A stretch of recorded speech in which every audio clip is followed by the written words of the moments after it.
Out. நீ out.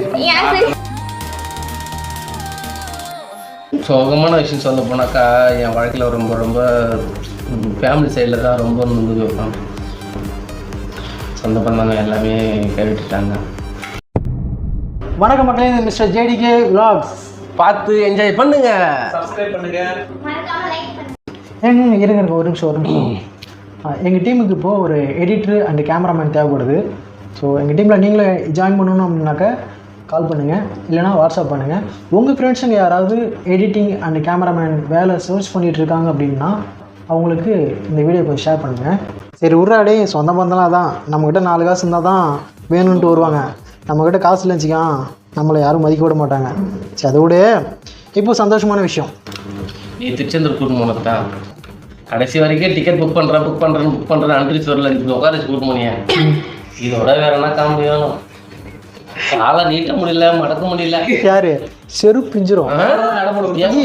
இரு இவன் என்ன பண்ண தெரியுமா? ஜி இரு இந்த நாய் தவிர்த்து சொல்லுவோம். ஜி மேலே அந்த ஃபேனுக்கிட்டலாம் படுப்பாங்களா, அது என்ன சொல்லுவாங்க? லக்கேஜ். அதில் தான் நாங்கள் போய் உட்காந்தோம். ஓகே, இவன் கீழே உட்காந்தான். நான் என்ன பண்ணேன், டே பார்க்க பாமானது அதில் போய் உட்காடுறான்னு இன்னொரு இதில் அங்கே காட்டி விட்டேன். அதில் ஆல்ரெடி ஒருத்தர் வந்தார். ஜி கொஞ்சம் தள்ளி உட்காருங்க ஜி, ஃப்ரெண்டு ஜின்னு ஏறி உட்காந்தப்பல. ஓகே, ஏறி உட்காந்து ஒரு ½ hour ஆச்சு. ஆனால் கொஞ்சம் தள்ளி உட்காரணும்னா அவரும் தள்ளி உட்காந்தாரு. இவன் இன்னும் கொஞ்சம் தள்ளி உட்காந்து இப்படி உட்காந்துவேன். இப்படி கிராஸில் வந்தான். அப்புறம் என்ன ஆச்சு, அவரை காலை வந்து அவர் ஒரு உதட்டான். அவர் இன்னும் லாஸ்ட்டில் போயிட்டார். அப்படியே கால் நீட்டி போட்டு மல்லாக்கத்து படுத்துறான். அவர் கீழே இறங்கிட்டாரு. இது நடந்தது. உடம்பு பயமா வலிக்குது, என்னால் முடியல.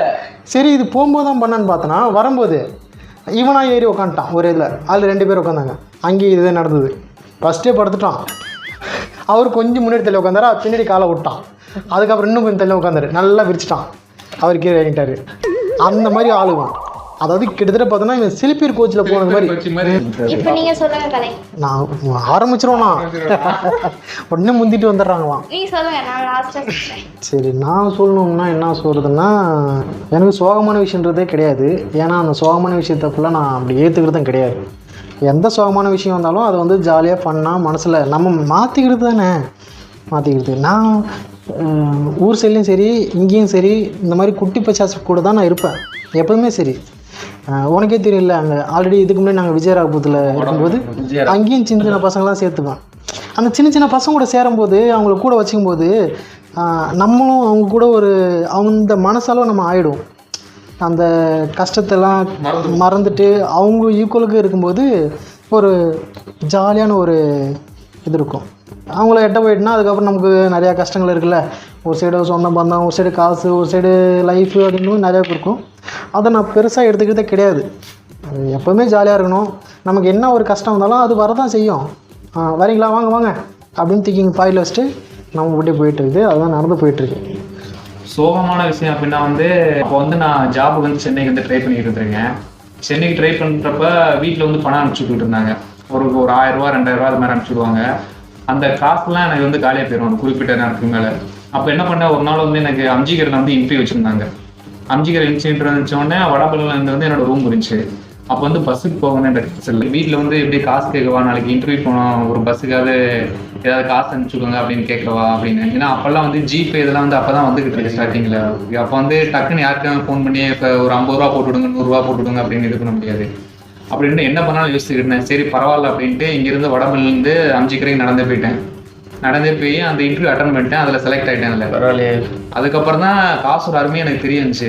வந்து காசு வந்து ரொம்ப இம்பார்ட்டன்ட் அப்படின்னு சொல்கிறாங்க. காசு அதான் வந்து நம்மளை வந்து தீர்மானிக்கிறது. ஆனால் நிறைய பேர் சொல்லுவாங்க, சும்மா டயலாக்ல சொல்லுவாங்க, டே என்னடா காசு பணம் வந்து சேர்த்து வச்சுருப்பாங்க. எல்லாம் சொல்லிட்டாங்கல்ல, இப்போ நீ சொல்லு.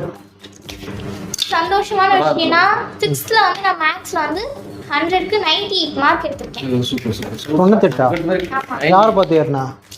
நான் மேக்ஸ் நல்லா வரும். நிறுத்து. எங்கள் ஊரில் 6வது படிக்கும் போது எழுதி போட்டுருவாங்க போர்டில். எழுதிலாம் போட மாட்டாங்க, ஸ்ட்ரிக்ட் ரொம்ப. 98 மார்க்கு. சூப்பர். அப்புறம் இந்த வாட்டி மேக்ஸ் நல்லா எழுதிருக்கேன். உன்னை பற்றி எனக்கு நல்லா தெரியும். நீ 98 மார்க் எடுத்தியா? நான் நம்ப மாட்டேன். சரி நீ சொல்லு, என்ன காமெடி பாத்ரூம் எடுத்த? அப்புறம் ஓ நீ எடுத்ததே காமெடின்றியா? கொஸ்டின் சொல்றேன். இப்போ எத்தனை படிக்கிற? 7th. இந்த வாட்டி மேக்ஸ் டெஸ்ட் நல்லாவே எழுதிருக்கேன். 35 மார்க் எடுத்திருப்பியா? 30 மார்க் தான் டோட்டல் மார்க்கே. ஓ ஓ. சோ அது இது வந்து டெஸ்ட் மிட்டம் டெஸ்ட் மாதிரி எனக்கு புரியல 30 மார்க் இப்படி 98 மார்க் என்ன கணக்கு இது? ஆவரேஜ் போடுவாங்க. மிட்டம்க்கு டெஸ்ட் வைப்பாங்க. 30 எடுத்தா பாஸ். ஆஹா. அதாவது மிட்டம் 2 டெஸ்ட் வைப்பாங்க அங்கிள். மிட்டமா டெஸ்ட் வைப்பாங்க. மிட்டம் தெரியும்ல? 3 மிட்டம் மொத்தம். நான் வந்து 6 டெஸ்ட் எழுதணும். தெரியும். ஒன்று டெஸ்ட்டு, இன்னொன்று எக்ஸாம். அஃபிஷியலான ஒரு எக்ஸாம். ஓகே. டெஸ்ட்டுன்றது இப்போ ஒரு 30 மார்க் எடுத்தனா அதை டபுளாக போடுவாங்க. 100க்கு 60 மார்க்கு. இது வந்து மிட்டம் டெஸ்ட். இதுல வந்து 30 மார்க். அதுக்கப்புறம் எழுத போறது வந்து வெறும் 60 மார்க் தான். இப்போ 6 3 9 90 மீதி 10 எங்கடா? டெஸ்ட் எழுதுவோம்ல நம்ம நோட். அது ஆக்டிவிட்டி. அது அதெல்லாம் சேர்த்து 100 மார்க் வந்துச்சா? ஆக்டிவிட்டினா அது ஆக்டிவிட்டினா ப்ராஜெக்ட்லாம் கொடுப்பாங்கல்ல ஸ்கூல்ல, அந்த மாதிரி 100 மார்க் வந்துச்சா? இப்படிதான் எங்க ஸ்கூல்ல அதுக்கு வேற மாதிரி சொல்றேன். அதுல இப்போ நான் தியரி பிராக்டிகல். இப்போ வந்து 30க்கு எழுதிருக்கேன்ல, அதுக்கு வந்து 11 மார்க் எடுத்தாலே பாஸ். நான் வந்து ஒரு 30க்கு 30 வரா மாதிரி எழுதிருக்கேன் மேக்ஸ். அப்போ 30 தான ஒரு 98. நீ எதை ஸ்பெஷல்? மேக்ஸா இங்கிலீஷா தமிழ்? மேக்ஸ். சூப்பர். அது மட்டும் பாப்பா வராது. அதுதான் வரும். மேக்ஸ் கிளாஸ் லீடரே நான் தான். சரி, மற்ற சப்ஜெக்ட்ல எவ்வளோ எடுப்பா? அது போகும் 15.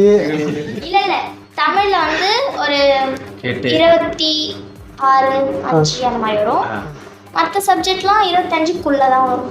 எத்தனை பாஸ் மார்க் எத்தனை? பாஸ் மார்க் வந்து 11. என்னம்மா நீ? இதெல்லாம் ரொம்ப அநியாயம் இருக்கு. 11 எடுத்தாலே பாஸ். 30க்கு 11 எடுத்தாலே பாஸ். 33 தான் வருது. அப்படியே ரேட் கம்மியா வருது.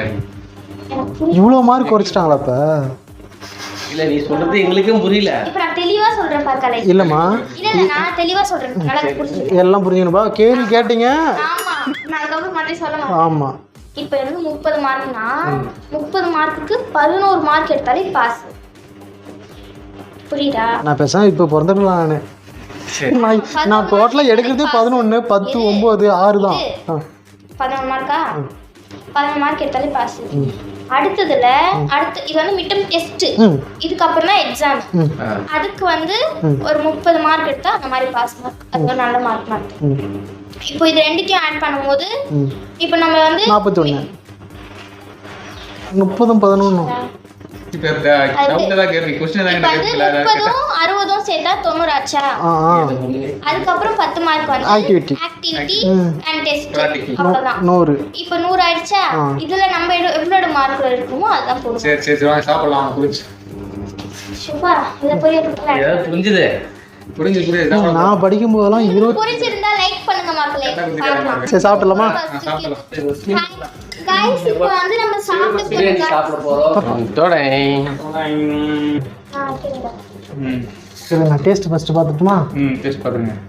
போடுங்க. நல்லாடா. உண்மையை சொல்லுங்க.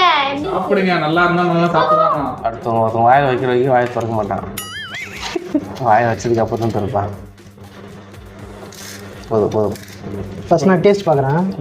முட்டை யார் டேஸ்ட் பண்ண மாட்டாங்க. முட்டை அப்படியே தான் இருக்கும். எதுல? முட்டையில் முட்டை சாப்பிடல. சாப்பாடு குப்பை இல்லையா? உப்பு எடுத்துக்கோங்க. உப்பு இல்லாத பண்ணமே குப்பையிலே இருக்கா? பிஞ்சிரும். அதெல்லாம் அப்போ